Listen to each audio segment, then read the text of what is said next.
On December 12th, Disney Plus invites you to go behind the scenes with Taylor Swift in an exclusive 6-episode docuseries. I wanted to give something to the fans that they didn't expect. The only thing left is to close the book.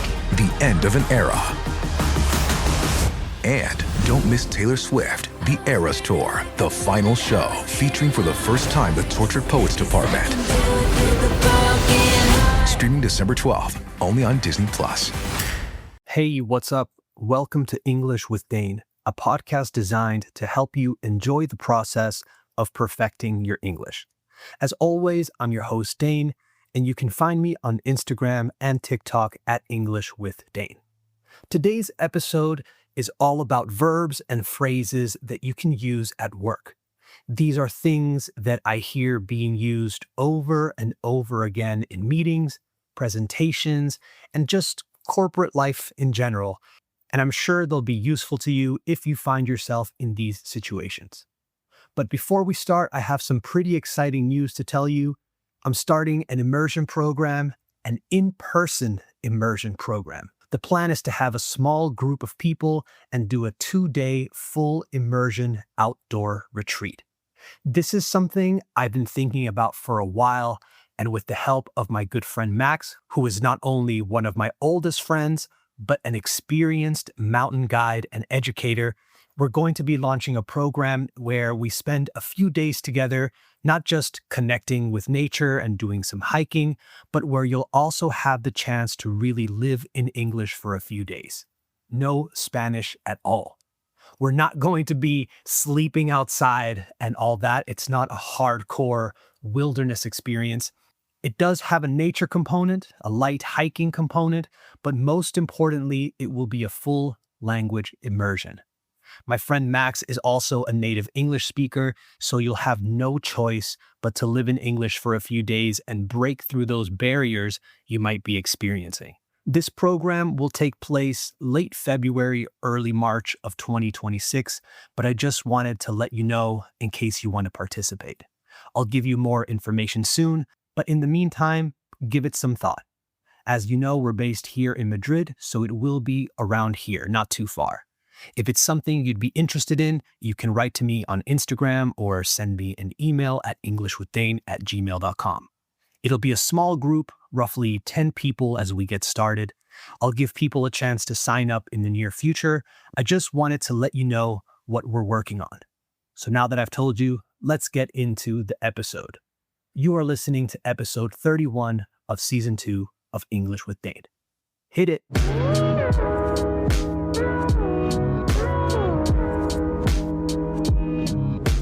Okay, there's the music, so you know we have officially started the show. So let's talk about things like these verbs and phrases that you can use at work. I've prepared a list of the things I hear come up the most, whether that be in meetings I'm involved in, or the little chunks of meetings I overhear my partner having.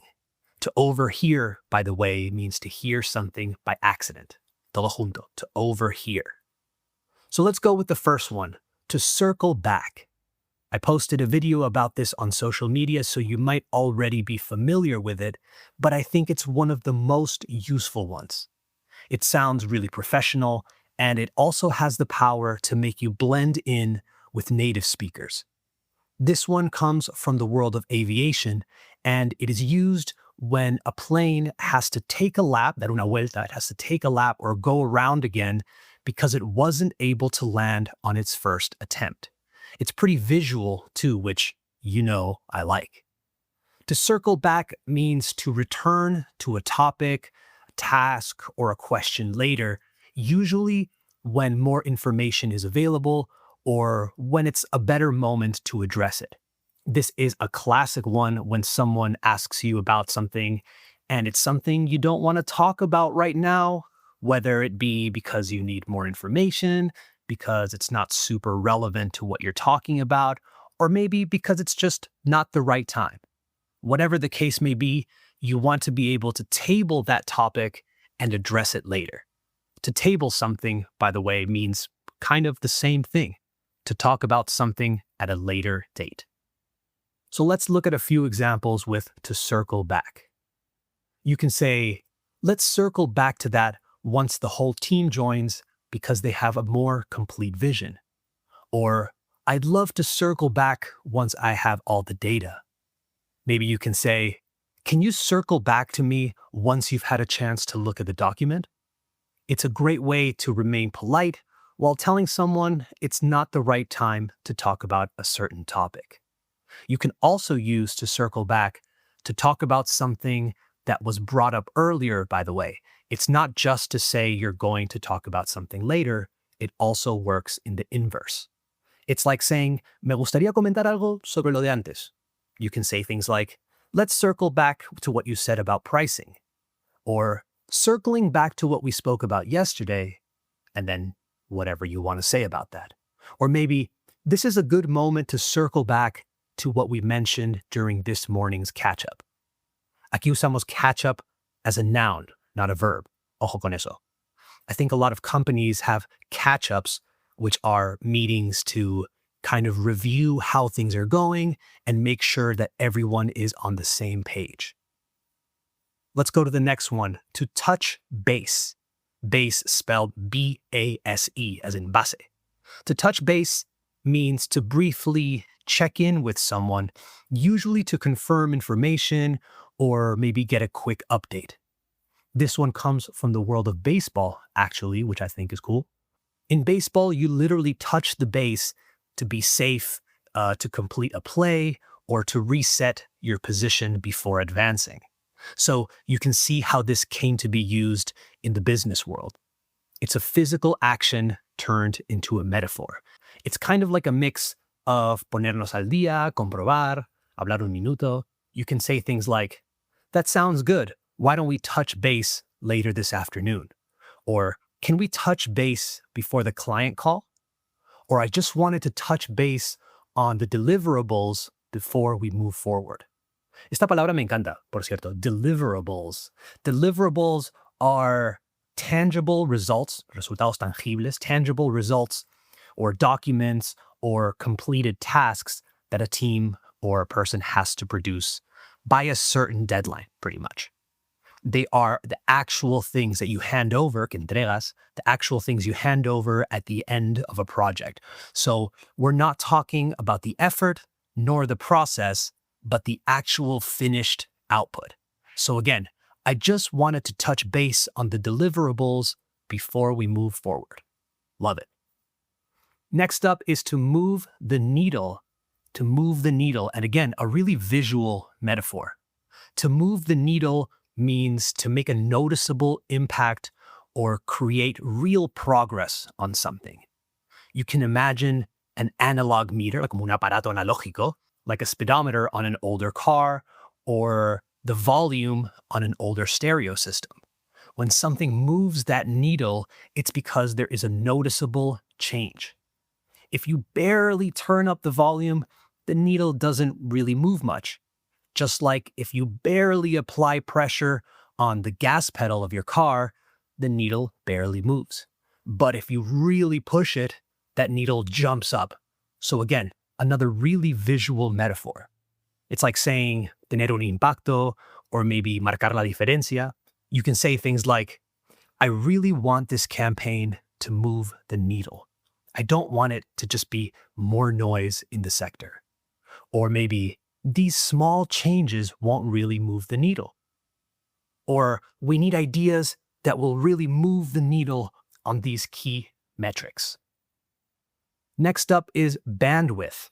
Ojo, que aquí hay una silent D between the I and the T. Bandwidth. No la decimos, obviamente. We use this one in Spanish too, right? Ancho de banda. We use it to talk about the limited mental capacity to do something. Maybe it's used to refer to how much your staff can handle. Not as visual as the others, but a great metaphor too. You can't download or upload that because you don't have the bandwidth, right? You don't have enough time, you don't have enough resources or capacity to deal with everything. So you can say things like, who has the bandwidth to take this on, para lidiar con esto, or to put it on his or her plate? Who has the bandwidth to take this on? You can also say, I don't have the bandwidth for that today. Es como un no me da la vida, but, in a more professional way. Maybe you can say, I don't think we should be concerned with this right now, considering our bandwidth. Then we have to loop someone in, to loop someone in. This means to include someone in a discussion and give them the necessary information. Maybe so they can help you, maybe so they're aware of something that is happening, or to help you make a decision. It's like saying involucrar, meter en copia, etc.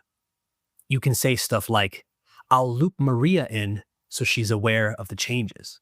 Or, could you loop me in? Or maybe, let's loop in the design team before we move forward. I think it's a great alternative to just involve. To me, it sounds less like you're burdening with someone and more like you're keeping them informed.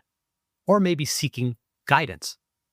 I feel like these expressions are just ways to make people feel better about giving other people more work. But that's the point, right?